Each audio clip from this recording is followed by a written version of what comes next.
એની અંદર જે ન્યુટ્રોન ઇલેક્ટ્રોનની જેમ ગતિ જોઈ છે આલ્ફા ઇલેક્ટ્રોનની, ઓહો આટલી બધી શક્તિ. ત્યારે આપ વિચાર કરો કે જે અણુ છે એ અણુ કરતા પણ આત્મા સૂક્ષ્મ, અણોરણિયાર મહતો મહિયાન. તો જો અણુની અંદર આટલી અમાપ શક્તિ હોય તો એના અંદર પણ રહેનારા જે આત્મા એની કેટલી શક્તિ હોય. એની અંદર પરમાત્માની વાત તો પછી, તો આત્માની અનંત શક્તિ છે.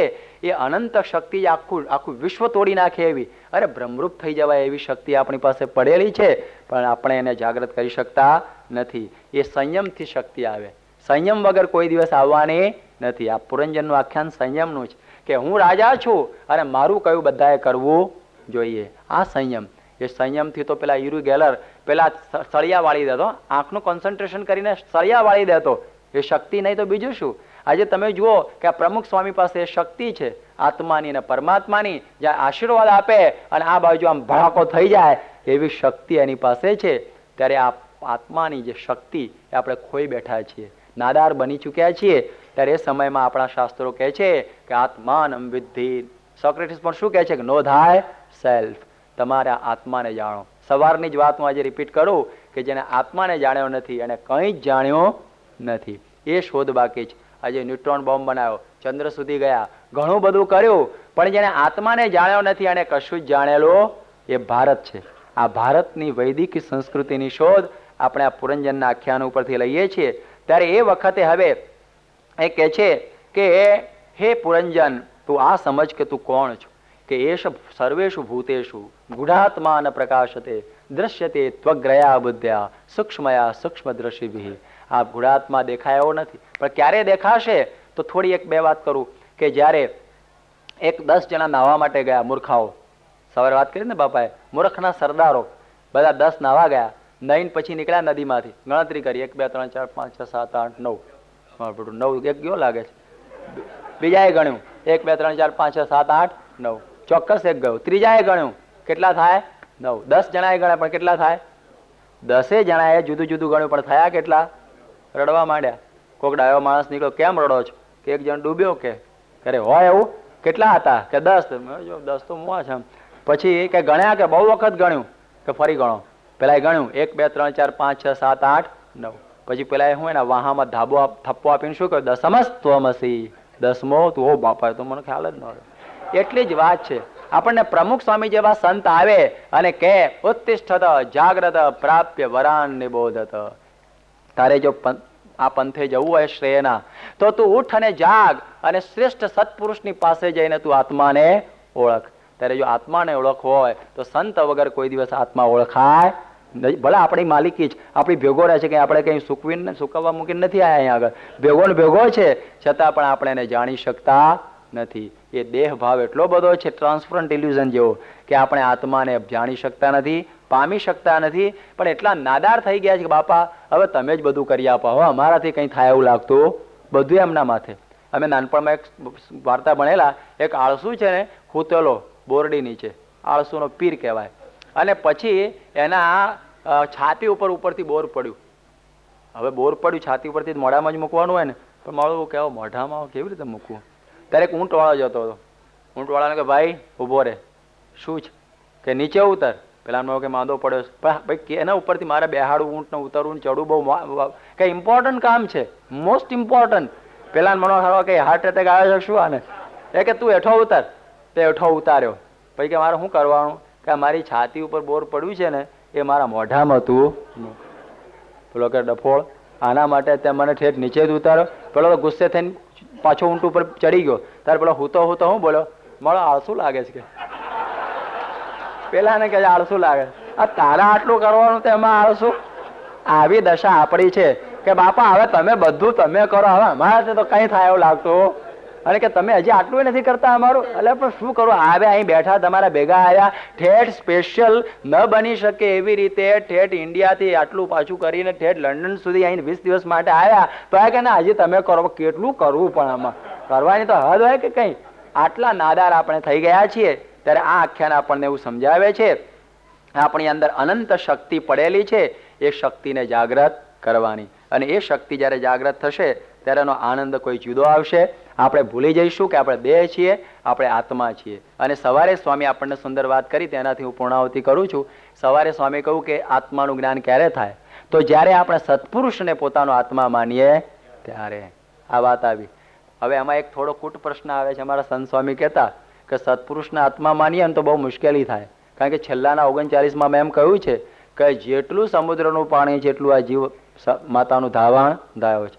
પ્રથમના 21માં એમ કહે છે કે જેટલી કૂતરીઓ, મીનળીઓ, વાનરીઓ એ બધાના પેટે એને જન્મ ધારણ કર્યો. તો સત્પુરુષ આત્મા હોય તો એની આવી દશા હતી ને આપણા જેવી જ ભાઈ, આપણા જેવું જ થયું કે નહીં? એટલે સત્પુરુષે આત્મા નહીં, પણ કેમ સમજવાનું કે જેવી રીતે માછલું છે, માછલામાં જીવ ખરો કે નહીં, પણ એ પાણીમાંથી બહાર કાઢો તો શું થાય? તરફડીને મરી જાય. માછલાનો પોતાનો જીવ તો ખરો, પણ એના જીવનું જીવન કોણ? જળ. એ જો જળમાંથી બહાર કાઢે તો માછલું તરફડીને મરી જાય. એમ આપણો આત્મા તો જુદો ખરો, પણ સત્પુરુષનો પણ જુદો. પણ એ સત્પુરુષ વગર રહેવાય નહીં. જેમ માછલાને જળનું જીવન છે એવી રીતે આપણું જીવન પ્રમુખ સ્વામી બની જાય તો સમજો પ્રમુખ સ્વામી આપણો આત્મા. પછી 84નો ફેરો ટળે રે નહીં. આ રીતે આપણે આત્મબુદ્ધિને પ્રીતિ કરવાની. નહીં તો કહે છે કે આજ મારો આત્મા તો પછી પેલું ચક્કર એને લાગે હો. પણ આવી રીતે કે જીવનું જીવન એ અમારા સ્વામી છે એમ સમજતા સમજતા આપણામાં આત્માનું તેજ પ્રગટશે, અને આત્માના તેજમાંથી પછી આપણે પરબ્રહ્મ પરમાત્મા પુરુષોત્તમ નારાયણની પરાભક્તિનો પરિકાર કરીશું, અને પછી આ ચક્કરમાંથી આપણે છૂટી જઈશું. એટલે ભૂલી જાઓ કે આપણે પુરંજન પણ નથી, મહેદરભી પણ નથી, કશું જ નથી. આપણી અંદર આવી અમાપ અને અફાટ શક્તિ છે. એ શક્તિને જાગૃત કરવા માટે આ પુરુષનો અખંડ પ્રયત્ન છે. એ આપણામાં જાગૃત થાય તો સમજવું કે ચતુર્થ સ્કંદ પૂરો થયો કહેવાય. સયાન સ્વામી મહારાજ ઉપનિષદની એક ટીકામાં કહ્યું છે કે ક્ષેત્રે નિહિતમ હિરણ્ય નિધિમ અજ્ઞાત્વા ઉપરી ઉપરી સંચરતી. કોઈ માણસ હળ લઈને જમીન ખેડતો હોય અને એને ખબર ના હોય કે આ મારી જમીનને નીચે સોનું દાટેલું છે. આખી જિંદગી એ હળ લઈને પૂરી કરતો હોય છે, પણ વચ્ચે એને કોઈ કહી દે કે તારા ખેતરની અંદર તો સોનાના ચરુ દાટેલા છે, પછી એ હળ નહીં હાંકે, એ ખોદવા માંડશે અને એની અંદરથી એ સુવર્ણ કાઢશે અને એનાથી એ પોતે સુખી થશે. આવી જ વાત આત્માની શોધમાં હોય છે કે અનંત સુખ આપણી અંદર રહેલું છે. આપણા જે આત્માનું સુખ અને એના કરતાં પણ અતિ અધિક એવું પરમાત્માનું સુખ, એ બધું આપણી અંદર રહેલું છે, પણ આપણે એને જાણી શકતા નથી. એટલે સુખ આપણે બહાર શોધીએ છીએ અને બહારથી સુખો લેવા માટે આપણે પ્રયત્ન કરતા હોઈએ છીએ, પણ એ સુખો આપણને મળતા નથી. જેમ માણસ જ્યારે કંટાળે ત્યારે સિનેમા જોવા જતો રહે, કંઈક ટીવી ઓન કરી દે, કંઈક આ પ્રમાણે બારમાં જતો રહે, કંઈક પાના રમવા જતો રહે, કંઈક બીજું કંઈક ખાવા પીવા માટે જતો રહે. એને એમ થાય છે કે પદાર્થની અંદરથી હું કંઈક સુખ મેળવી લઉં. ઘણા લોકોને તો એટલું બધું સુખ પદાર્થોનું હોય છે કે એમાંથી પણ કંટાળતા હોય છે, પછી કંઈક કૃત્રિમ સુખ ઉપર જાય છે. આજકાલ જે LSDની ગોળીઓ, હમણાં જ એક ભાઈ આવેલા જેને હેરોઇનની બહુ મોટી ટેવ છે. એક દિવસનું કહે છે 120 પાઉન્ડનું એ હેરોઇન લઈ લે છે, 2 ગ્રામની એટલી કિંમત છે. હવે એમાંથી સુખ લેવા પ્રયત્ન કરે.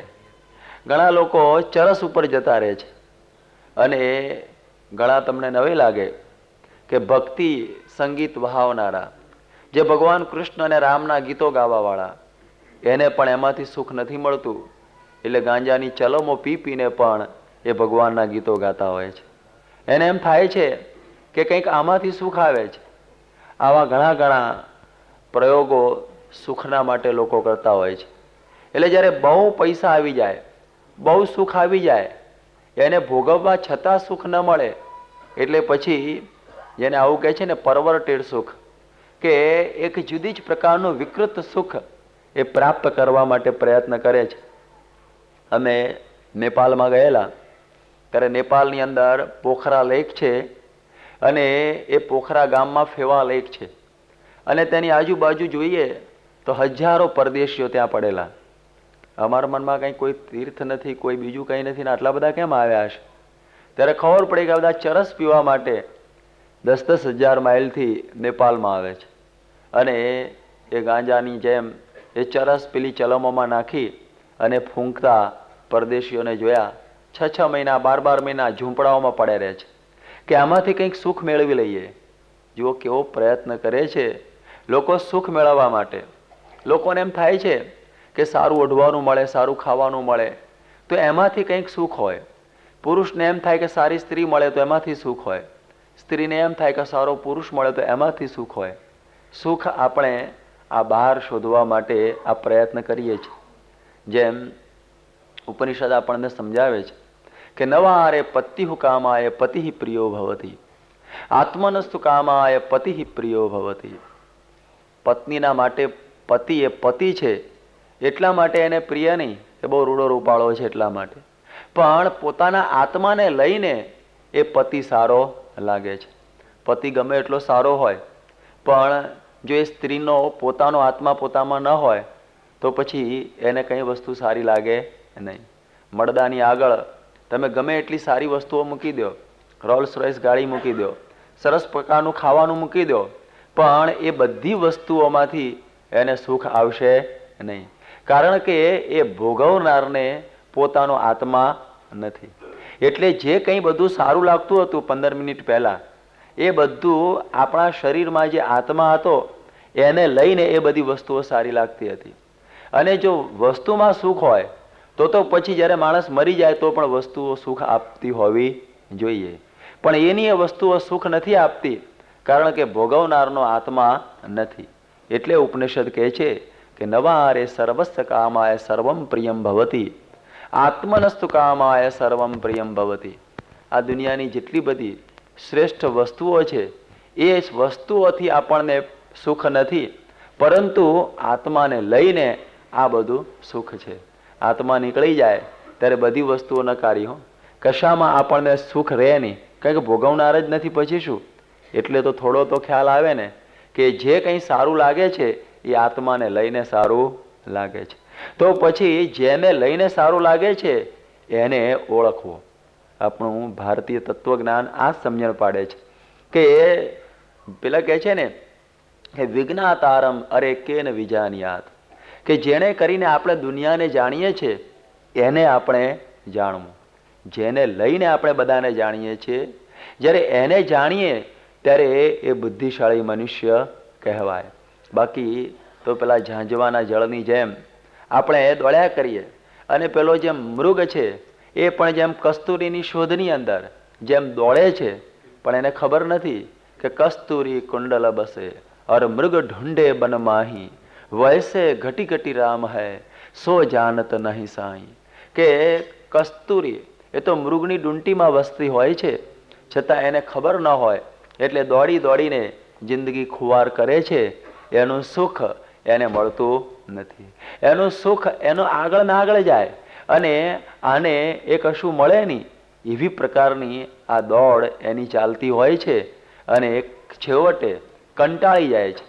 જેમ અમે પહેલાં સ્કૂલની અંદર એક વાર્તા ભણતા, એલિસ ઇન વન્ડરલેન્ડ, એમાં એવી જ કંઈક વાત આવે છે કે એક પરીઓના દેશની અંદર એક એલિસ નામની છોકરી જાય છે. ત્યારે એક આંબાના ઝાડ નીચે એ પરીઓની રાણી ફળોનો ટોપલો અને મીઠાઈ લઈને બેઠેલી, અને એમ થયું કે લાવ હું એની પાસે જઈને આ ફળો લઈ લઉં. એટલે એ દોડે છે અને દોડે છે તો બહુ દોડે, પણ પેલી રાણી અને આ એલિસ એની વચ્ચેનું અંતર કપાય નહીં. એની વચ્ચેનું અંતર જ ન કપાય. એમ કરતાં કરતાં તો એ થાકી ગઈ. ત્યારે એ કહે છે કે તમે કેટલે દૂર છો? ત્યારે રાણી કહે છે કે જલ્દી આવ, હવે સાંજ પડવા આવી અને અંધારું થઈ જશે, માટે જલ્દી આવ. એને બોલાવે છે. પેલી દોડે છે છતાં કંઈ પહોંચતી નથી. ત્યારે કહે છે કે રાણીબા, આ તમારો દેશ કેવો કે કેટલું બધું દોડીએ તો એ ગાળો કપાય જ નહીં, પહોંચાય જ નહીં. આ કેવી પ્રકારનો દેશ છે? ત્યારે એ રાણી કહે છે કે આ પરીઓનો દેશ, આ પર્યોના દેશની અંદર આવું છે અને એવું જ તમારા મનુષ્યના લોકની અંદર પણ આવું છે કે માણસ સુખોની પાછળ દોડે અને એ સુખ એને આગળ ને આગળ લાગે અને આ પાછળ ને પાછળ ધસડાતો હોય છે, અંતર ઘટતું નથી. એ પછી કોઈ 5 વર્ષ, કોઈ 10 વર્ષ કે 50 વર્ષ કે 100 વર્ષ સુધી એ સુખોની પાછળ દોડે છતાં એને એ પકડી શકતો નથી. એટલે ઉપનિષદ કહે છે તદ દૂરે તદ્વત અંતિકે. હવે આ જે આત્માનું સુખ છે એ આપણને લાગે તો બહુ જ નજીક છે અને જો ભાન ન હોય તો ઘણું બહુ દૂર છે. એટલા માટે આવું એક અદ્ભુત જે જ્ઞાન છે એ જેને પ્રાપ્ત થઈ ગયું એનું જીવન બહુ જ પવિત્ર બની જાય છે, સંતોષમય બની જાય છે, એના જીવનની અંદર આનંદ ઉભરાય છે. એટલે એ સુખનો ઝરો એ અંદર રહેલો છે એની શોધ આજે બાકી છે. આજે ઘણી પ્રકારની શોધ પરદેશમાં થઈ ગઈ. આજે કેટલી બધી શોધો આપણે જોઈએ છીએ, પણ જેને લઈને આપણે આ બધું શોધીએ છીએ એને આપણે શોધી શકતા નથી. એ શોધવા જેવી વસ્તુ છે. એટલે આ ભારતની આ મોટામાં મોટી કોઈ શોધ હોય તો આ તત્વજ્ઞાનની શોધ, આત્મારૂપ થઈને પરબ્રહ્મને પામવાની શોધ એ આ ભારતની છે. અને અનંત સદીઓથી ભારતના મનુષ્યોને આત્મસાત કરતા આવેલા છે. જ્યારે સિકંદર જ્યારે ભારત ઉપર ચડી આવ્યો અને એ વખતે એને એક જંગલની અંદર દંડાઈસ નામનો એક સંન્યાસી મળે છે અને એને પોતે આ પ્રમાણે પોતાની પાસે બોલાવવા માટે માણસોને મોકલે છે. ત્યારે એણે કહ્યું કે મારે તમારા જેવા પાસે આવવાની કોઈ ઈચ્છા નથી. કોઈએ કહ્યું કે તમે નહીં જાઓ તો તમને મારી નાખશે અને જશો તો તમને માલ કરી દેશે. એણે કહ્યું કે હું દેહને મારું રૂપ માનતો નથી, મરશે તો દેહ મરશે, મને એની કોઈ ચિંતા નથી અને આ હું મારા ભગવાનના સુખે એટલો બધો સંતૃપ્ત છું કે મારે એની સોના મોરાની કોઈ કિંમત નથી. ત્યારે સિકંદરને થયું કે આ ભારત ભૂમિમાં આવા પણ મનુષ્યો પડ્યા છે કે જેની આગળ નતમસ્તક થઈ જવાય. ત્યારે એવી પ્રકારનું એક સુખ છે, એ સુખ એ આપણે પ્રાપ્ત કરવાનું છે. તમે જુઓ કે જ્યારે યોગીજી મહારાજ મુંબઈમાં હતા અને એ વખતે મનુ સુબેદાર બહુ જ સારા અર્થશાસ્ત્રી, અખંડાનંદના એક વખતના પોતે સ્થાપક અને સંચાલક. હવે એ નંદા સાહેબના બંગલે યોગી બાપાના દર્શન કર્યા. એમની સાધુતાથી ખૂબ આકર્ષાયા અને પછી કે મારે ત્યાં જમવા પધારશો. સ્વામી કોક ભલે. જમવા બોલાવ્યા અને એમણે તો સુરત તરફના એટલે બહુ જ રસોઈ સારી બનાવી અને એ જુદા જુદા થાળની અંદર રાખ્યું બધું. અને યોગીજી મહારાજે તો પથ્થર જોડીમાંથી કાઢ્યું, બધું અંદર નાખ્યું, બધું હલાવી નાખ્યું, પછી અંદર પાણી નાખ્યું અને બધું ચોળી નાખ્યું. ત્યારે પેલા મનુ સુબેદાર કહે છે, અરે સ્વામી આ શું કરો છો? મેં ખાસ સુરતથી સ્પેશિયલ રસોયા બોલાવ્યા અને બધી સારામાં સારી વસ્તુઓ મેં આખી મુંબઈને સુરતથી ભેગી કરી. મારા મનમાં બહુ મોટા સંત આવે છે એટલે બહુ સારી રીતે મારે જમાડવા, અને તમે આ કર્યું શું? બધું આ ભેગું શું કર્યું? અને આમાં તમને શું સ્વાદ આવે છે? આમાંથી તમને કેવી રીતનો આનંદ આવશે? ત્યારે યોગીજી મહારાજ એટલું બોલ્યા કે આમાંથી ભગવાનની મૂર્તિનો સ્વાદ આવે છે. હવે આપણને ક્યાંથી ખબર પડે કે આ પદાર્થમાં સુખ શોધે એ સાધુ નહીં, એ તો આ પ્રમાણે પોતે પોતાના જે ઈષ્ટદેવ અને ગુરુના સુખથી પોતે સુખિયા રહેતા હોય. મનુ સુબેદાર પણ વિચારમાં પડી ગયા કે સાધુઓ તો ઘણા જોયા, પણ આ કોઈક જુદી જ પ્રકારના સાધુ મારે ત્યાં આવી ગયા. એટલે જેમ કે છે કે આવા પુરુષ આજે પ્રમુખ સ્વામી જેવા સંત કે આજે દુનિયામાં લોકો સુખ માટે સ્ત્રીનો આશરો લે છે કે એ સ્ત્રી એક સુખનું એક કહે છે ને આ સાધન છે. જેમ બધા જુદા જુદા પ્રકારના સુખો કહે છે ને કે પહેલું સુખ તે જાતે નર્યા ને એવું બધું, એમાં આવા બધા સુખો લોકો કહે છે. તો સ્વામી પાસે એવું કોઈ સ્ત્રીનું સુખ નથી, એવી પ્રકારનું કોઈ ધનનું સુખ નથી, એવું કોઈ સારા કપડાનું સુખ નથી, છતાં એ 24 કલાક આનંદમાં રહે. અને આપણી પાસે આટલું બધું જ હોય છતાં આ દિવસમાં 10 વખત દિવેલ પીધું હોય એવું મોઢું થઈ જતું હોય છે. ઘણા લોકોને બધું જ હોય છતાં એનો મૂડ ન હોય. આપણે પૂછીએ શું થાય છે? કંઈ ખબર નથી પડતી, કંઈ આનંદ નથી લેવો. ઘણાને કેમ દુઃખ છે એનો ખ્યાલ ન હોય કે કેમ તમને શું થાય છે જ ખબર નથી પડતી કે મને શું થાય છે, પણ મને કંઈ બહુ મજા આવતી નથી. આવા બહુ માણસો છે આજે કે કોઈ પણ કારણ વગર ડુઈંગ ફોર નથિંગ દુઃખી થતા હોય. એવા પણ માણસો તમને બહુ મળશે. સ્વામી પાસે આવે છે બધા એટલે આપણને થોડો ખ્યાલ કે મારે બીજું કશું નથી, પણ બસ મને બસ આવું જ છે. હવે એની દવા ક્યાં કરવી? હવે તમે જુઓ કે આ સ્વામીને આવા આ લોકના કોઈ સુખ નથી, છતાં એ આનંદની અંદર રહે છે. ત્યારે કયું સુખ? એ આ પરમાત્માનું સુખ. ત્યારે એ સુખની શોધ આપણે કરવાની છે. અને સ્વામી એમ કહે છે કે આ મારા એકલા માટેનું સુખ નથી. એ કહે છે આપણે બધા આ પ્રાપ્ત કરી શકીએ એવા છે. એકે એક જીવ પ્રાણી માત્ર એ બ્રહ્મરૂપ થવા માટે સર્જાયેલો છે. એ બ્રહ્મરૂપ થવાની સ્વરૂપ યોગ્યતા લઈને જ આવેલો છે. છતાં એ જીવ નાદાર થઈ બેઠો છે કે મારાથી તો કંઈ થઈ શકે એવું લાગતું નથી, મારાથી તો કંઈ ન થાય. એટલો પાણીમાં બેસી ગયો છે કે એની વાત છોડી દો. ગઈકાલે પુરંજનનું આખ્યાન વાંચતા હતા, એની અનુસંધાનની મેં આપને વાત કરી કે એ પેલો જીવ એવો નાદાર બની ગયો કે હું તો કંઈ ન કરી શકું, મારાથી તો કંઈ ન થઈ શકે, અને પોતે આ લોકના દુઃખોની અંદર દુઃખી થતો હોય છે. પેલા સુખ ઉપર એને કોઈ દિવસે વૃત્તિ જતી નથી. એટલા માટે આપણે જોઈએ છીએ કે કેવા આપણે આ દેહની અંદર એવા રસબસ થઈ ગયા છીએ કે આપણને ખબર જ નથી પડતી કે આવું પણ કંઈક સુખ હોઈ શકે. આ તો એક આપણા બહુ મોટા સદભાગ્ય છે કે આ જો પ્રમુખ સ્વામી જેવા સત્પુરુષ, જે આપણો સાચો આત્મા, મેં જે ગઈકાલે સમજાવ્યા હતા એ સંદર્ભમાં, એવા જે આપણા સાચા આત્મા, સાચી બ્રાહ્મી સ્થિતિ આપણી સામે છે, તો આપણે એમ કહી શકીએ કે અમે પણ કોક વખતે આવું સિદ્ધ કરી શકીશું. પણ જો આવા પુરુષ હોત જ નહીં તો પછી કેવળ કથા વાર્તા કરીને દિવસો પૂરા કરવાના હોત. પણ આવા પુરુષ આપણી સામે છે એટલે કહે છે કે તમે પણ આ માર્ગે ચાલી શકશો, તમે પાછા ન પડી જાઓ. પણ આપણને પેલું કેવું થયું છે કે શ્રીજી મહારાજ અગતરાયની અંદર ધોળિયા આંબા નીચે બેઠેલા અને એક ઢેઢનો છોકરો આવ્યો અને પછી મહારાજે કહ્યું કે કોણ છો? કે બાપજી હું તો ઢેઢ છું. શ્રીજી મહારાજ કે તું ઢેઢ નથી, તું તો આત્મા છો. પેલાને થયું આ વળી કેવું આવ્યું નવું આત્મા? ત્યારે કહે છે કે હું તો ઢેઢ છું. કે ના તું સમજ, તું આત્મા છું. પણ પેલાને મનમાં વાત બેસે નહીં.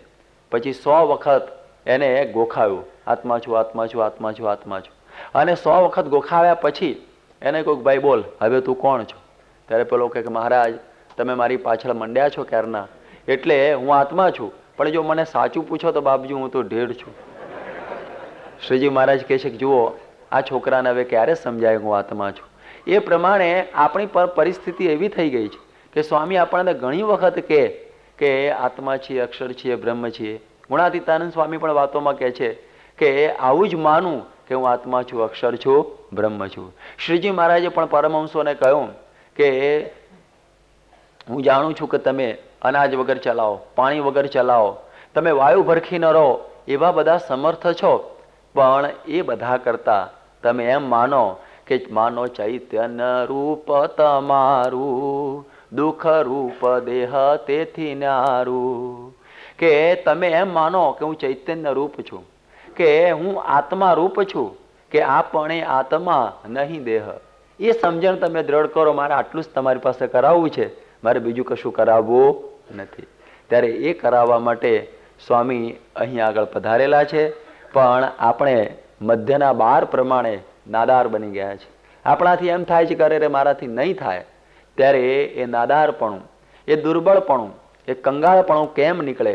તો મહારાજે વચનામૃતમાં કહ્યું કે ભગવાનનું મહાત્મ્ય સારી પેઠે સમજે અને એ પ્રમાણે ભગવાનનું એ ધ્યાન કરે અને એમ કરી કરીને મનને વશ કરે અને 10 ઇન્દ્રિયોને ભગવાન અને સંતની સેવામાં જોડતો જાય. તો એમ કરતા કરતા એનું નાદારપણું નીકળે અને પછી એમ થાય કે ઓહો મારી અંદર તો અનંત સુખો રહ્યા છે. એટલે એ સુખનો અનુભવ કરવાની વાત આપણને ચતુર્સ્કંદની અંદર પુરંજનના આખ્યાન દ્વારા આપણે વેદ વ્યાસે સમજાવી. ભાગવત મહારાજની કથા કરતા અને આપણી જેટલી કથાઓ છે, આપણી જેટલી આ જ્ઞાન વાર્તાઓ છે, એને આ ગીતા, ઉપનિષદ, બ્રહ્મસૂત્ર, ભાગવત આદિ ગ્રંથોનો ટેકો છે. એટલા માટે આપણે એની કથા કરીએ છીએ.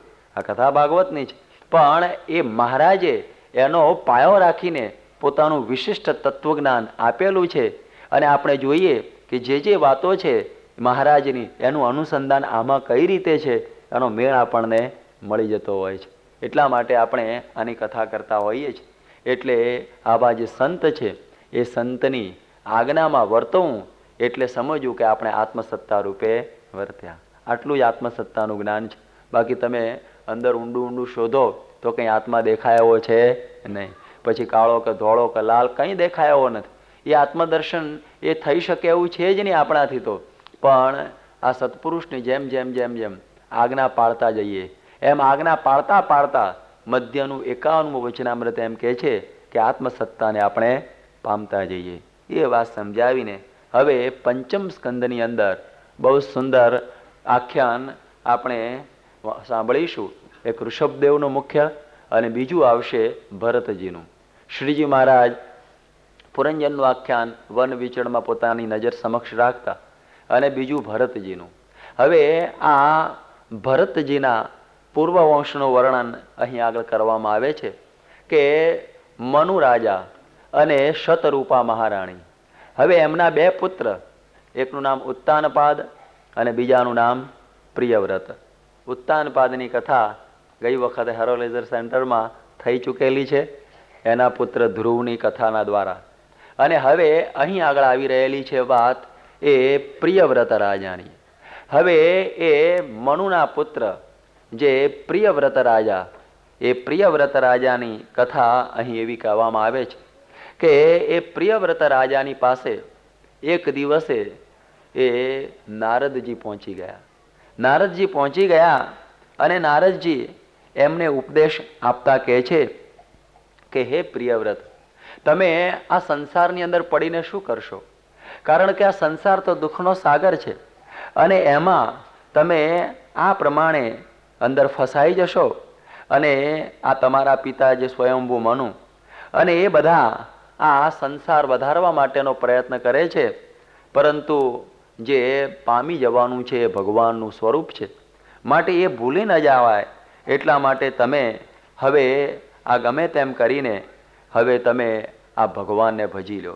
આવી પ્રકારની જ્યારે વાત કરે છે ત્યારે પેલા પ્રિયવ્રતના હૃદયની અંદર આ વાત બરોબર ચોંટી જાય છે.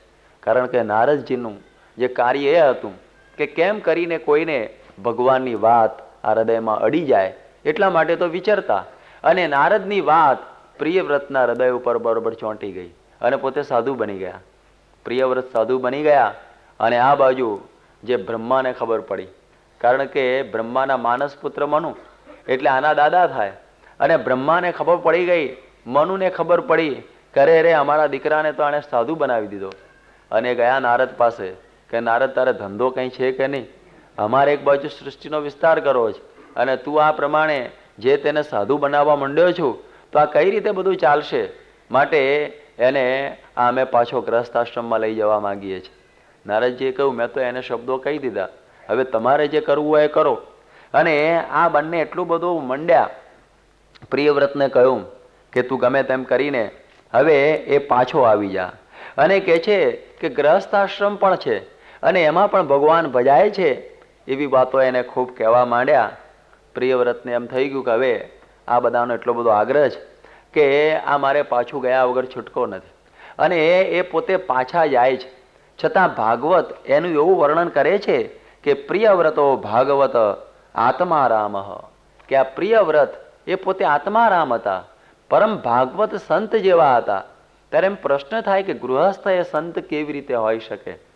ત્યારે અહીં પરીક્ષિત ને શુકદેવજી આ વાત સમજાવતા કહે છે કે હે પરીક્ષિત, આ જે પ્રિયવ્રત છે એક વખતે એણે આ વૈરાગનો રંગ લાગી ગયેલો, પછી એ સંસારમાં આવ્યો છતાં પણ સંસાર એને લોપી શકતો નથી.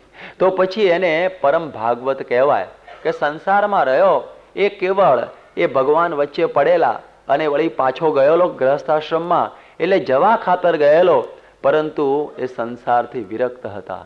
એટલે એને એમ સમજણ પાડતા કહેલું છે કે આ પ્રમાણે જેને આ વૈરાગની ચટકી એક વખત લાગી ગઈ છે પછી એને કોઈ આશ્રમ બાદ કરી શકતો નથી. પ્રથમનું બીજું વચનામૃત જે ઉત્તમ વૈરાગની વાત કરે છે કે પોતે આજ્ઞાએ કરીને ગ્રહસ્થાશ્રમમાં રહ્યો હોય અને શબ્દ સ્પર્શ રૂપ રસ અને ગંધ એ પંચે વિષયને ભોગવતો હોય, છતાં આસક્તિ રહિત એ જો ભોગવતો હોય તો એને બંધન કરી શકતા નથી. તો ઉત્તમ વૈરાગમાં મૂક્યો એને ગ્રહસ્થને ઉત્તમ વૈરાગની અંદર શ્રીજી મહારાજે પ્રથમના બીજા વચનામૃતમાં મૂક્યો છે. ત્યારે આ પ્રિયવ્રતને પણ આ જ પ્રમાણેનો એક રંગ લાગી ગયેલો, એટલે એને આ સંસાર બાદ કરે એવું હતું નહીં.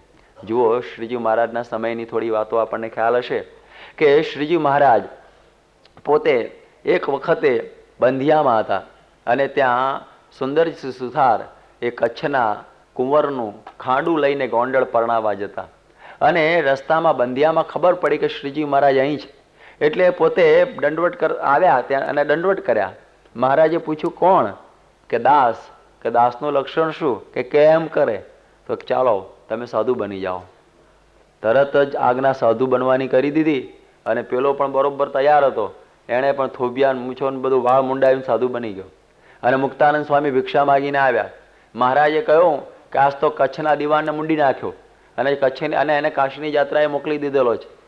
મુક્તાનંદ સ્વામી કહ્યું મહારાજ બહુ ખોટું કર્યું, કારણ કે અમને બધી જગ્યાએથી વૈરાગી બાવાઓ મારતા અને આ કચ્છનો દીવાન એના ઘેર અમને ઉતારો આપતો અને તમે એને મૂંડ્યો, હવે અમારું શું થશે? મહારાજ કે બહુ ભૂંડું થયું, બોલાવો પાછો એને. પાછો બોલાવ્યો, દંડવટ કરવા માંડ્યા. કે કોણ? કે દાસ. કે દાસનું લક્ષણ શું? કે કેમ કરે? ચલો પાછા કપડાં પહેરી લો અને પાછા હતા એવા થઈ જાઓ. એ પાછા કપડાં તો પહેર્યા, પણ એટલું બોલ્યા કે મહારાજ આવી પરીક્ષા મારી લીધી ને એ બીજાની તમે લેશો નહીં. મહારાજને થયું કે આનું થોડું માન આવ્યું લાગે છે, કે ભલે ભલે. પછી એમ કરતા મહારાજ ભાદરામાં ગયા, જામનગરની બાજુમાં, અને ત્યાંથી એમણે એક કાગળ લખ્યો અને એક વીરોગઈ પટેલ હતા એને કહ્યું કે આ કાગળ લઈ અને તમે બધી જગ્યાએ જાઓ અને એમાં નામ લખ્યા બધા, કે મામયોને, અલૈયોને, પછી સુરોને, માંચોને, એવા બધા આ ખાચરોના નામ લખ્યા, કાઠીઓના. અને પછી તો અજોભાઈ અને આવા બધા જુદા જુદા પટેલોના નામ લખ્યા, મોટા મોટા શેઠિયાઓના નામ લખ્યા અને કહ્યું 18 જણના નામ લખીને વગેરે વગેરે લખ્યું. અને પછી કહ્યું એમાં લખેલું કે આ પત્ર મળે ત્યારે તમે જો ખેતરમાં હો તો પછી ગામમાં આવતા નહીં, અને ગામમાં હો તો ઘરમાં જતા નહીં, અને આ કાગળ વાંચી જેતલપુર જજો. અમદાવાદની બાજુમાં જેતલપુર ગામ છે, ત્યાં ભાઈ રામદાસ નામના સાધુ છે, એમની પાસે સાધુની દીક્ષા લઈ અને પછી તમે અમને ભુજની અંદર મળજો. હવે આ એક આટલો કાગળ જ હો. આ કાગળ લઈને પેલો ખેપિયો નીકળ્યો અને જ્યાં પેલો કાગળ કોક વાંચે જેનું નામ હોય તરત ત્યાંથી ઉપડે. એમ કરતા કરતા કરતા 17 જણાનો કાગળ તો થઈ ગયો. અને પછી એ ફરતો ફરતો મેથાણ ગામમાં ગયો, ઝાલાવાડમાં. અને મેથાણ ગામની અંદર એક અજાભાઈ કરીને પટેલ હતા. હવે એમને કાગળ વાંચ્યું. એ વખતે પોતાના ભાણાને પરણાવવા માટે જતા. એના ભાણાનું નામ કલ્યાણદાસ અને એનું ગામ બાજુમાં છે કડુ. હવે એને પરણાવવા માટે જતા ને કાગળ વાંચ્યો અને પછી ભાણાને કહે છે ભાણાભાઈ તમે હવે પરણી લ્યો. કે પણ મામા છે શું? હવે મારે જવાનું છે. પણ કે તમારે ક્યાં? કે મારે પણ એક લગ્ન છે. અરે કે મામા તમારું શું લગ્ન? કે મારે આ કંકોતરી આવી. પછી કે લાવો ને મને વાંચવા દો. કે તારે વાંચવા જેવી નથી. એટલે પેલો કે લાવો તો ખરા. અને પેલો કંકોત્રી વાંચે છે અને કંકોત્રી વાંચી અને પછી કહે છે મામા હવે હું પણ તમારી ભેળો આવું છું. મામા કહેલા તને મીંઢળ બાંધેલું છે, આ તારી જાન કાઢેલી છે, અને આ શું? કે મામા આમાં મારું નામ છે. એટલે આમાં તારું નામ છે નહીં. ત્યારે કે છે કે જુઓ મહારાજે 18 જણના નામ લખી અને પછી લખ્યું છે કે વગેરે વગેરે આ દીક્ષા લઈને આવજો. કે હું વગેરેમાં આવી ગયો. કે આવી રીતે આપણે વગેરેમાં આવી જઈએ કે વગેરેની અંદર ભોજનની અંદર આવી જઈએ, પણ આમાં તો કોઈ દાડો આવીએ નહીં. એટલે આ વગેરેમાં તૈયાર થયો. અને એ સમયમાં મામાને પણ રંગ હતો જ કે ચાલ ભાણા, આ જગતમાં કંઈ માલ નથી. તારો જો અંદરનો રુદિયો જાગી ગયો હોય તો કોઈ રોકી શકે એમ છે નહીં. ભાણાને હારે લીધો હો. અને એ જેતલપુરમાં ભગવા કપડાં પહેરી અને એ બધી 18 અને પેલી 19 પરમહંસની મંડળી ભુજની અંદર આવે છે. ભુજમાં મહારાજ સુંદરજી પેલો દીવાન હતો ને એના ઘેર ઉતરેલા અને એને ખબર પડી બધાને કે પેલી પરમહંસની મંડળી આવે છે. મહારાજ એ પોતે ગામની પાદરે આવ્યા અને એ વખતે સામેથી પરમહંસો આવતા ખબર પડી કે મહારાજ આપણું સામયું કરવા આવ્યા છે. દંડવટ કરવા માંડ્યા. લગભગ 5 કિલોમીટરથી દંડવટ શરૂ થાય. મહારાજ આ બાજુથી દંડવટ કરે, પેલા આમ દંડવટ કરે. દંડવટ કરતા કરતા ભેળા થયા. મહારાજની આંખમાં આંસુ આવી ગયા. કરે રે મારા એક કાચા કાગળ ઉપર તમે સંસાર છોડી દીધો અને આવી રીતે આવી ગયા. અને એ સમયમાં પેલા દિવાનને કહ્યું કે દિવાન, તમે તો એક કચ્છના દિવાન એટલે નોકર ગણાવો. આ બધાને ઓળખો કોણ છે? કોઈ તાલુકદાર, કોઈ વતનદાર, કોઈ હેમના પાલે પાણી પીનારા, કોઈ તાજા પરણેલા, કોઈ પરણવા, કોઈ આ પ્રમાણે પરણવાની તૈયારીમાં, કોકના ઘેર નાના છોકરા, કોઈના ઘેર વાડી વજીફા. આવા મોટા રાજા શેઠિયા વતનદારો એને ભગવા કપડામાં પેલા એ જોયા ત્યારે એનું અભિમાન ઓગળી ગયું. હો, એના મનમાં મારા જેવી પરીક્ષા કોઈની કરતા નહીં, પણ કે જો આ બધા મારા વચને નીકળી પડેલા છે. અને પછી મહારાજે કહ્યું જાઓ, તમારો ત્યાગાશ્રમ પૂરો, તમે પાછા જાઓ. આ તો એક તમારી પરીક્ષા હતી.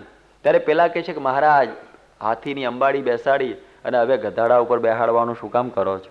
હવે અમે આમાં આવ્યા અને શું કામ તમે અમને પાછા ધકેલો છો? મહારાજે કહ્યું જાઓ, તમને સંસાર બાદ નહીં કરે. તમને સંસાર બાદ નહીં કરે કારણ કે તમારું ઉપરનું ભગવું નહીં, પણ તમારું અંતર ભગવું થઈ ગયું છે.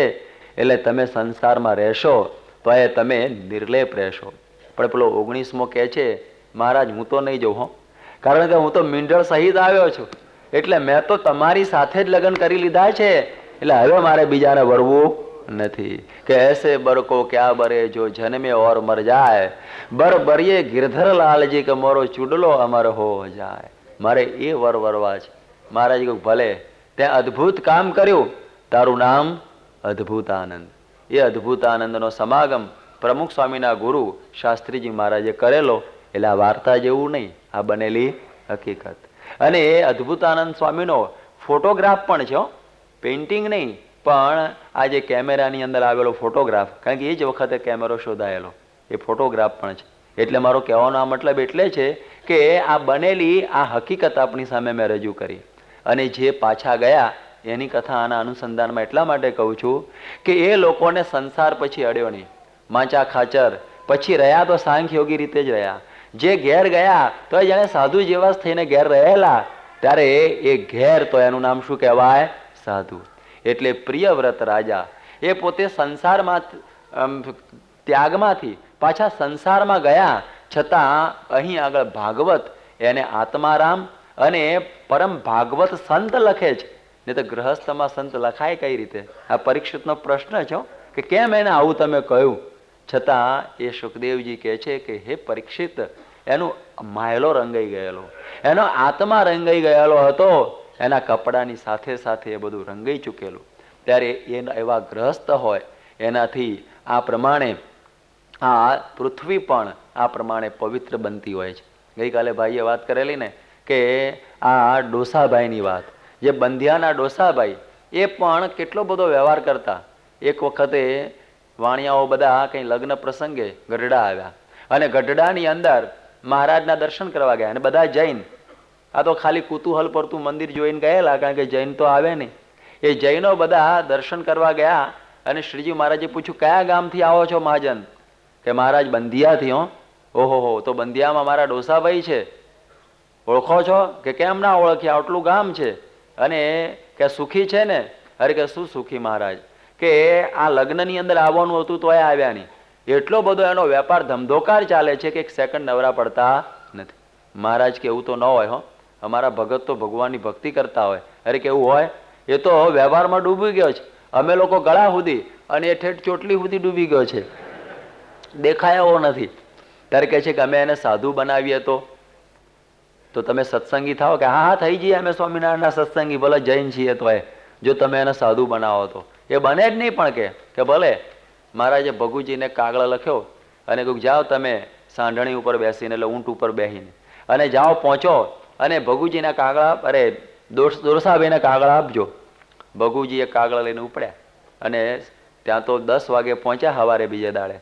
અને એ સમયની અંદર એની નાની દુકાન, હજી દુકાન છે ત્યાં આગળ, અને એની આજુબાજુ તો કેટલા બધા ગોળના રવા પડેલા, કેટલા ગાડા છૂટેલા, કેટલા ઊંટ છૂટેલા, કેટલું બધું આ બધી લારીઓ પડેલી.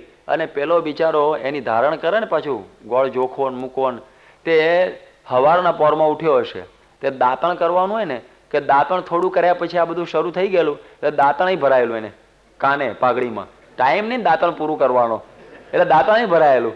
અને આ પ્રમાણે ધમધોકાર વેપાર ચાલે. ભગુજીને થયું કે આને હું મારે કાગળ આપવો, આપવા તો દે. અને એ જ્યારે ભગુજીના જોયા તરત દંડવત કરવા માંડ્યો, કારણ કે મહારાજનો શિષ્ય એટલે દંડવત તો કરે ને, કે ભગુજી મહારાજના સેવક, કે બોલો ભગુજી શું આજ્ઞા છે? કે આ કાગળ આપ્યો છે તમને, કાગળ વાંચો, કે આ કાગળ મળે એટલે તરત જ તમે દીક્ષા લેવા માટે ગઢડા આવી જજો. ભગુજીએ તો તરત જ પેલા ડોસાભાઈએ એ દુકાનની અંદર પેલી ચાવી હતી ને ફેંકી દીધી એમને, અને એ દાંતણ ફગાવી દીધું, અને કે ચાલો તમારો જે ઊંટ છે તૈયાર કરો, કે પોરો કે પોરો ખવાય જ નહીં, અત્યારે કોઈ વિશ્રામ લેવાય નહીં, તમે ચાલો જ. અને સાંઢણી ઉપર બેસી ગયા. હો, બેસી ગયા સીધા એમને એમ ખુલ્લું મૂકીને, અને પછી આવ્યા મહારાજ પાસે. મહારાજે પણ તરત મૂંડી નાખ્યા.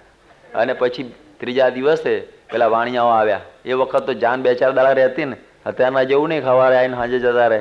પહેલા તો બધા બહુ રહેતા, એટલે 2-4 દિવસ તો જાનમાં રહેતા એ જમાનામાં. એટલે પેલા આવ્યા, અને પછી તો અમારા જેવા બધા સાધુઓ બેઠા હતા સ્વામિનારાયણ સ્વામિનારાયણ કરતા. ત્યાં પૂછ્યું શ્રીજી મહારાજે કે પેલા સંતને ઓળખો છો? તો પેલા નીચું જોઈને બેઠાલા. પછી કોઈ સંત ઊંચું જોવા તો ઊંચું જો, ઉતાર્યા તો ડોસો. અને બરોબર તૈયાર થઈને બેસી ગયો. એ કહે છે કે આ શું કહેવાય? કે તમે નહોતા કહેતા કે ડોસો ચોટી સુધી ડૂબી ગયો છે, જો સાધુ થઈ ગયો. કે મહારાજ અમને આ ખબર નહીં. કે લાવો પાણી, થાવ બધા સત્સંગી. કે મહારાજ અમે જૈન છીએ એટલે સ્વામિનારાયણ તો ન થઈ, અને નાત બાર મૂકે અમને, પણ અમને ગુણ આવી ગયો તમારો ને તમારા ડોસાનો, કે તમે સાચા છો અને તમારો ભગત પણ સાચો છે, કારણ કે એને સંસાર અડેલો નથી. એટલા માટે સાચો ગ્રહસ્થ કોણ કહેવાય? કે પ્રમુખ સ્વામી જ્યારે કહે કે તમે સાધુ થઈ જાઓ, એ વખતે ઘેર પૂછવા ન જાય તો સમજવું કે સાચો ગ્રહસ્થ.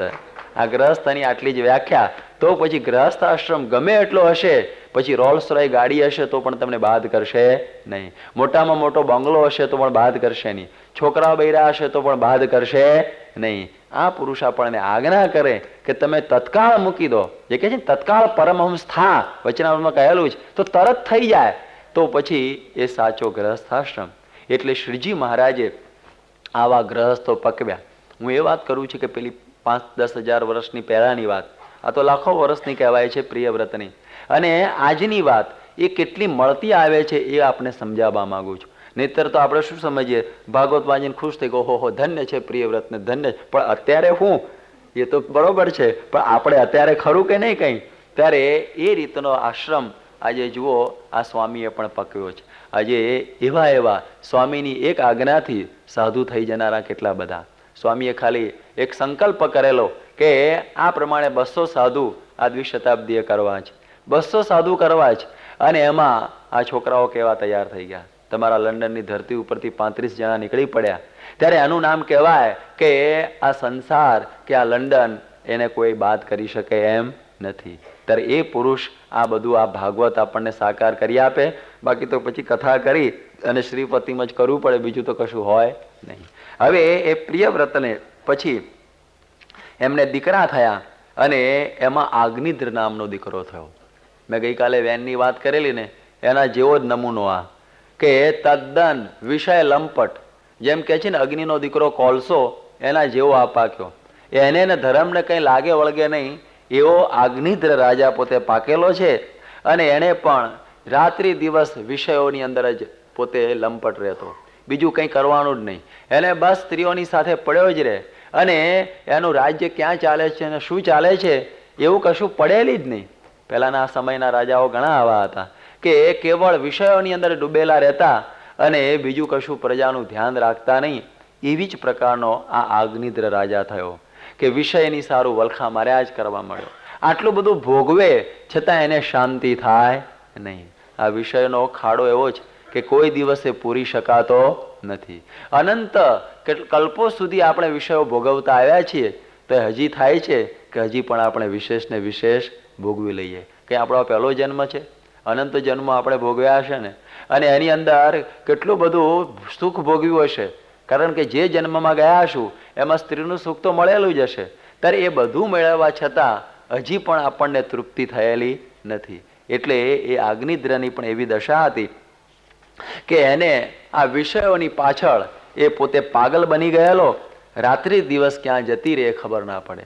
એક વખતે કંડુ નામના ઋષિ હતા, અને એક નદી કિનારે બેઠેલા, અને પદ્મા નદીના કિનારે, અને પ્રમલોચા નામની એક કોઈ અપ્સરા ત્યાંથી નીકળી. એને જોઈને એ પોતે કંડું ગંડું જેવા બની ગયા, પાગલ બની ગયા અને કહે છે તું મારી સાથે લગ્ન કર. એણે લગ્ન તો કર્યું અને એના આસક્તિમાં એવા પડી ગયા કે પછી દિવસ ક્યારે ઉગે છે અને રાત્રિ ક્યારે થાય છે એ ખબર ન પડે. રાત દિવસ એક થઈ ગયો. અને એક દિવસે કંઈક ઉઠેલા સવારે અને સૂર્યોદય જોયો ત્યારે કહે છે અરે અરે મારે સંધ્યા કરવાની રહી ગઈ.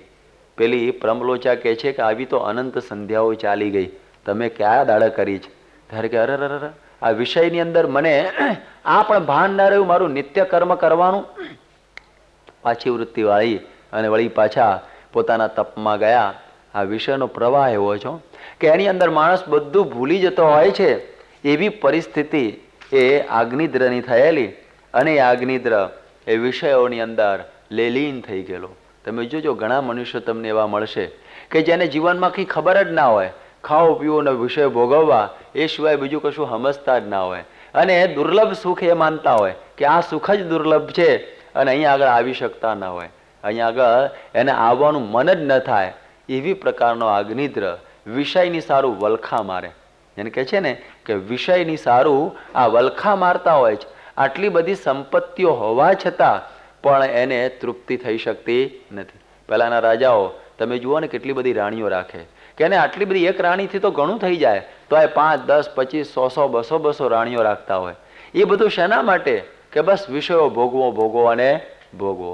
ખંભાતના નવાબ હતા, એને પૂછે કે તમારી રાણીઓ કેટલી? તે કે પૂછો દીવાનને, હું ક્યાં ટોટલ રાખવાનો રહો છું, ખબર જ ન હોય કે કેટલી રાણીઓ છે.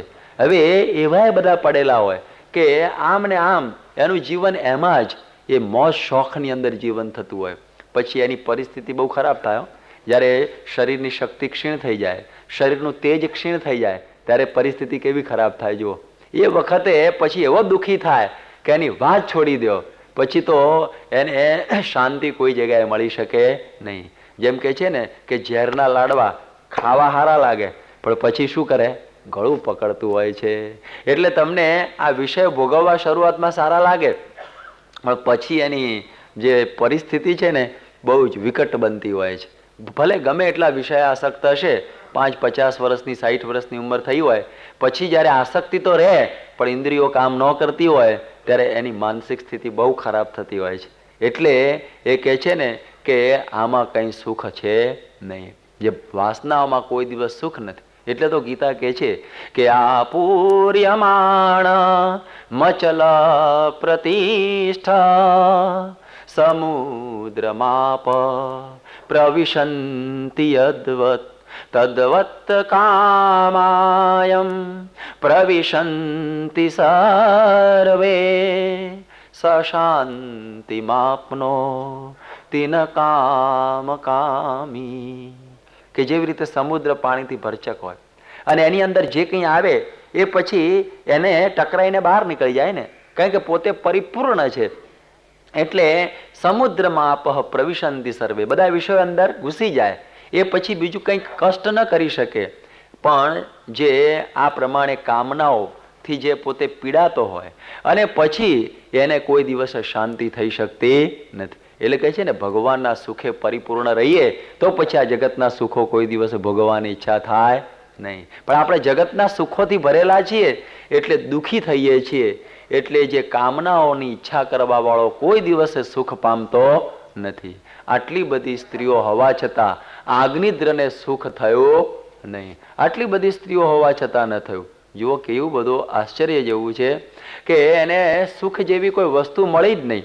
તમે જુઓ એ લોકો કેવા બધા હોય છે, કેવા બધા પાગલ બની જતા હોય છે કે આ સ્ત્રીના સુખની પાછળ કે એને દુર્લભ માની અને એની પાછળ આ દોડ દોડ દોડ કરતા હોય છે. આવી પરિસ્થિતિ હવે આ અગ્નિદ્ર રાજાની થયેલી. એને પાછો વાળે કોણ? ઇન્દ્ર જેવો રાજા જેની કથા તો આપ બધા જાણો છો કે એની પાસે કેટલી બધી અપ્સરાઓ, શચી જેવી ઘેર પોતાને રાણી, છતાં ગૌતમની સ્ત્રી અહલ્યા એનું રૂપ જોઈને પાગલ બન્યો. અને એ ઇન્દ્ર ચંદ્રની સાથે મસલત કરી અને એમ થયું કે આપણે ગમે તેમ કરીને આ સ્ત્રીનો ભોગ કરવો. એટલે ચંદ્રને કહ્યું તું કુકડો બની અને કુકડે કુ કરજે. એટલે ઋષિ ગૌતમ એમ સમજશે કે બ્રાહ્મ મુહૂર્ત થયું એ પછી નાવા જશે, પછી હું ઘરમાં ઘૂસી જઈશ. ચંદ્ર કુકડો બનીને કુકડે કુ કરે છે રાતના 2 વાગે. અને એ વખતે ઋષિ એમ સમજ્યા કે સવાર થવાનું હશે હવે. એ પોતે નદીએ નાહવા જાય છે બગલમાં મૃગચર્મ મારીને, અને એ વખતે બિલાડો બની અને ઇન્દ્ર ઋષિના આશ્રમમાં ઘૂસી જાય છે. એ વખતે અહલ્યાને કંઈ ખ્યાલ નથી આવતો, અને એ ગૌતમ ઋષિનું રૂપ લઈ અને અહલ્યાની સાથે સંગ કરી દે છે. અને જ્યાં ઋષિ જળમાં ગયા નદીએ, ત્યારે જળ બોલ્યા કે અત્યારે તમે ક્યાં આવ્યા? અત્યારે આ વેળા છે નહીં. ઋષિ ધ્યાનમાં ઉતરીને જોયું કે ગરબડ. તરત જ આવ્યા અને જોયું તો આ બધી ગરબડ થયેલી, અને પેલો ચંદ્ર વચ્ચે કુકડો બનેલો, એને પેલું મૃગચર્મ ફટકાર્યું એટલે ચંદ્રમાં કલંક રહી ગયો. કે છે ને કલંક છે ચંદ્રમાં, એ કલંક. અને આ બાજુ પેલા ઇન્દ્રને કહી દીધું, પેલો મેંદળો થયેલો, કે તું એક યોનિના સુખ માટે આવું કુકર્મ કર્યું, તારા આખા શરીરે યોની કહેતા ભગ નીકળશે. 5 પરું આતે 1000 યોની તારા શરીરે નીકળશે. અને એ ઇન્દ્રને પછી પેલા કમળના વનની અંદર હજારો વર્ષો સુધી પડી રહેવું પડ્યું, અને દુઃખ અને દુઃખ એને પ્રાપ્ત થયું. જુઓ આ સુખ. એટલા માટે આ વિષયના વલખા મારવામાં આવી દશા થતી હોય છે. આવી પ્રકારે માણસો દુઃખી થાય છે. એક વખતે માણસા ગામની અંદર મહાનુભાવાનંદ સ્વામી ગયેલા, શ્રીજી મહારાજના પરમહંસ, અને કથા વાર્તા કરતા હતા કે આ સ્ત્રીઓના સંસર્ગ, આ જે પુરુષે સ્ત્રી ને સ્ત્રીએ પુરુષ, એમ ન સમજવું કે સ્ત્રી જ માયા છે. આમ સમજવું કે સ્ત્રી માટે પુરુષ અને પુરુષ માટે સ્ત્રી. વચ્ચે જે મૈથુની ગ્રંથિ છે એ જ માયા છે. સ્ત્રી પણ માયા નથી અને પુરુષ પણ માયા નથી, પરંતુ એ બંને વચ્ચે જે મૈથુની ભાવ છે એનું નામ શું કહેવાય છે? વાસના. એટલે એ રીતે કહે છે કે બધા પુરુષો બેઠેલા કે તમારે આ પ્રમાણે નિયમમાં રહીને ભક્તિ કરવી. જે પોતાની એક સ્ત્રી છે એને આ પ્રમાણે શાસ્ત્ર પ્રમાણે એની સાથે રહીને સંસાર ચલાવો. ત્યારે એક વાળંદ એ કહે છે કે મહારાજ આ બધી વાતો રવા દો. જે માણસ છે ને તો ભ્રમર કેવો કહેવાય. ભ્રમર એ તો જુદા જુદા પુષ્પો ઉપર બેસીને સુગંધ લે. પેલા કે હવે આને શું કહેવું ભ્રમરને? એટલે મહાનુભાવાનંદ સ્વામી તો કંઈ બોલ્યા નહીં. અને આને આવી ટેવ આવી ખોટી. તે એક વખતે મંદિરની બાજુમાં એક દરબારનું ઘર હતું, અને પેલો દરબાર કંઈ બહાર ગયેલો એટલે આ વાળંદ એ દરબારના ઘરમાં ઘૂસેલો, અને એની સ્ત્રીની સાથેનો એને સંસર્ગ હતો. અને એ જ સમયમાં પેલા દરબાર આવી ગયા રાત્રે, અને એને ખબર પડી કે આ વાળંદ મારા ઘરમાં ઘૂસ્યો છે. પણ દરબાર તો કંઈ હાથમાં ચાલ્યા રે, તલવાર લઈ અને એના ટુકડે ટુકડા કરવા માંડ્યા. તો પેલો ચીસા ચીસ કરે ત્યારે બધા કે મંદિરમાં બધા ઉઠી ગયા. મહાનુભાવાનંદ સ્વામી કે શું થયું છે? કે પેલો વાળંદ આવું થયું. મહારાજ કહે છે કે નર ભ્રમર ગુંજારવ કરે છે. નર ભ્રમર ગુંજારવ કરે છે. એ કહે છે ને ભમરો તો બધે બેસે, કે જો આ બેસવા ગયો એમાંથી આ દશા થઈ. એટલે આવી પરિસ્થિતિ આ દુઃખો ઉત્પન્ન કરનારી છે. એટલે એ આગ્નિદ્રને પણ આવી જ રીતે દિવસો પૂરા થઈ ગયા. આપણે વિશેષ વાતો આ યયાતિ વગેરેમાં જોઈશું કે વિષયો માટે કેવા લોકો વલખા મારેલા છે. એ કથા તો આગળ આવશે. પણ હવે આ આગ્નિદ્રનો એક દીકરો થયો નાભી, એ વળી પાછો પરમ પવિત્ર. અને એ નાભીના પત્નીનું નામ હતું મેરુ. મેરુ દેવી ને નાભી. હવે આ બંને આદર્શ દંપતી, પણ ઘેર પુત્ર નહીં. એટલે પછી એમને પુત્રેષણા લાગી કે આપણે એક પુત્ર હોય તો સારું. અને એમણે યજ્ઞ કર્યો, અને યજ્ઞની અંદર ભગવાન પોતે પ્રસન્ન થયા. અને એ વખતે એ કહે છે કે હે પ્રભુ, તમારા જેવો એક પુત્ર અમને આપો. ભગવાન કહે છે કે મારા જેવો તો હું એક જ છું, મારા જેવો કોઈ બીજો છે નહીં. જો ભગવાન જેવો બીજો હોય તો મેં કાલે વાત નહોતી કરી આગળ ઉપર, કે પછી બહુ ગડબડ થઈ જાય ભગવાનોની. એટલે કહે છે કે હું તો એક જ છું, માટે જા, હું તારા ત્યાં પુત્ર રૂપે અવતરીશ. એ વરદાન આપે છે. અને એ નાભી અને મેરુ દેવીને આ પ્રમાણે જ્યારે સમય થાય છે ત્યારે એક પુત્ર રત્નની પ્રાપ્તિ થાય છે. અતિ તેજસ્વી અને અતિ દિવ્ય પુત્ર એ ઉત્પન્ન થયેલો. એટલે એનું નામ, એ શ્રેષ્ઠ પુત્ર હતો એટલે એનું નામ પાડવામાં આવ્યું ઋષભદેવ. બોલો ઋષભદેવ ભગવાનની. ઋષભદેવને ભગવાનનો 8મો અવતાર કહેવામાં આવે છે. ભારત વર્ષના જે 24 અવતાર છે એમાં ઋષભદેવ એ 8મો અવતાર એ ગણવામાં આવે છે. એ ઋષભદેવ હવે પોતે પ્રગટ થયા છે પહેલાના સમયથી. એટલે એ તો ભગવાન હતા એટલે ઐશ્વર્યો તો લઈને જ આવેલા. એક વખતે વરસાદ વરસ્યો નહીં, ત્યારે એ ઋષભદેવે પોતે ઇન્દ્ર ઉપર આ પ્રમાણે વંકી દ્રષ્ટિ કરી અને ઇન્દ્રને પણ ગભરાવી અને વરસાદ વરસાવ્યો. જુઓ, ભગવાન અને સંતની અંદર આવા ઐશ્વર્યો હોય છે કે ગમે તેવી પરિસ્થિતિ જુદી હોય તો પણ એને પોતે પલટી શકતા હોય છે. જ્યારે અમદાવાદમાં એક વખત 1992ની સાલમાં, એટલે વિક્રમ સંવત, જ્યારે વરસાદ વરસેલો નહીં અને પ્રજા પાણી માટે પીડાતી હતી, ત્યારે શાસ્ત્રીજી મહારાજે એ ઇન્દ્ર સામી દ્રષ્ટિ કરેલી અને એ વખતે ઐરાવત ઉપર ઇન્દ્ર આવેલો અને એણે વરસાદ વરસાવેલો. આ વાર્તા નહીં, પણ આ ગુજરાત સમાચાર એ વખતનું સંદેશ છાપું, એમાં ફોટા છપાયેલા અને લગભગ હજારો માણસોએ એ ઇન્દ્ર, ઐરાવત અને એની ઉપર બેઠેલા મહારાજના દર્શન કરેલા. એ પ્રકારે એ વરસાદ વરસાવેલો, એ પણ આપણને થોડો ખ્યાલ આવે છે. એટલે આ રીતે અહીં આ વરસાદ વરસ્યો, પૃથ્વી આ લીલી થયેલી છે. અને હવે આ ઋષભદેવને એ હવે બન્યું એવું કે ઇન્દ્રની પુત્રી જયંતીની સાથે એમનો વિવાહ થયો. વિવાહ થયા પછી પુત્રો તો થાય જ, એટલે એ દ્રષ્ટિથી એમને 100 પુત્રો થયા. ઋષભદેવના 100 પુત્રો. હવે આ 100 પુત્રોની અંદર જે 9 પુત્રો હતા, એ 9 પુત્રોને તો પહેલાથી જ રંગ લાગી ગયેલો ભગવાનનો, જેને જન્મજાત રંગ હોય છે ને, એ 9 પુત્રો એ 9 યોગીશ્વર કહેવાયા. એની કથા એકાદશ સ્કંદમાં વિશેષ કરીશું. પણ આ 9 યોગીશ્વરો એ તો પોતે ભગવાનમય જીવન જીવવા માંડ્યા. અને પછી હવે ઋષભદેવને એક ઈચ્છા થઈ કે મેં પણ ઘણા વર્ષો સુધી રાજ્ય કર્યું, હવે મારી એવી એક ફરજ છે કે મારે હવે ચાલ્યા જવું વાનપ્રસ્થ થઈને સંન્યસ્તમાં. એટલે હવે આ હું મારા પુત્રોને બેસાડીને કંઈક ઉપદેશ તો આપતો જાઉં, કારણ હું પિતા છું. પિતાની ફરજ એ છે કે પુત્રોને કંઈક ઉપદેશ આપવો જોઈએ. એટલે બધા પુત્રોને બેસાડ્યા. પેલા 9 તો એ વૈરાગના રંગવાળા હતા. પછી બીજા બધા જે 91 બેઠેલા, એ બધાને કહ્યું કે સાંભળો, અને બધા પુત્રોને બેસાડીને જે ઉપદેશ આપે છે, એ ઉપદેશ દરેક પિતાએ પોતાના હૃદયની અંદર ધારવા જેવો છે. એ કહે છે પોતાના પુત્રોને કે નાયમ દેહો દેહભાજામ નૃલોકે કષ્ટાન કામાન નરહતે વિડભુજામ્યે તપો દિવ્યમ પુત્રકાયેન સત્વમ શુદ્ધ્યેદ્યસ્માત બ્રહ્મ સૌખ્યમ ત્વનંતમ. હે પુત્રો, તમે મારી વાત સાંભળો કે આ મૃત્યુલોકની અંદર જે તમને મનુષ્ય શરીર પ્રાપ્ત થયેલું છે, એ કેવળ વિષય ભોગ ભોગવવા માટે આ તમને શરીર પ્રાપ્ત થયેલું નથી. જો કેવળ વિષય ભોગ ભોગવવા માટે જો શરીર પ્રાપ્ત થયેલું હોય તો આ વિષ્ટા ખાનારા, આ જે ખરાબ વસ્તુઓ ખાનારા જે આ ભૂંડ છે, એને પણ દેહ તો મળેલું છે.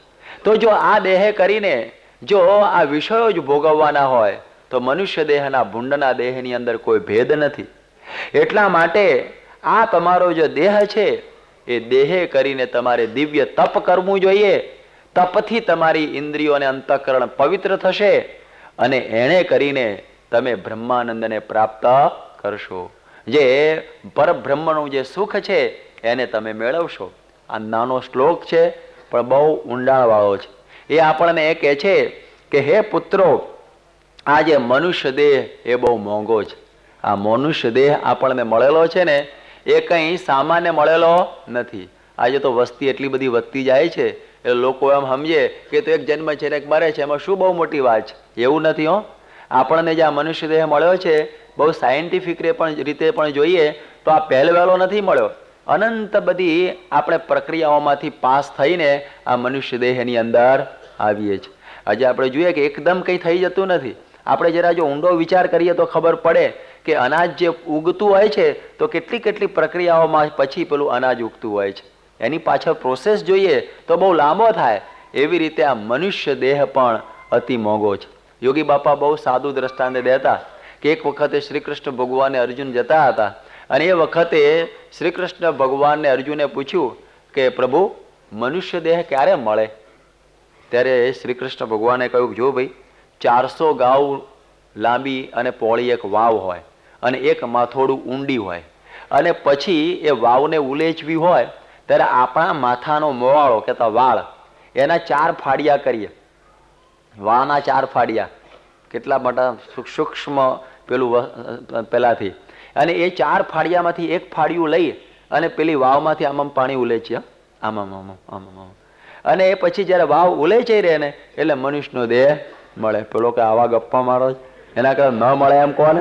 ન મળે એમ કેમ કહેવાય? આટલા બધા આંટા મારે છે ને લોકો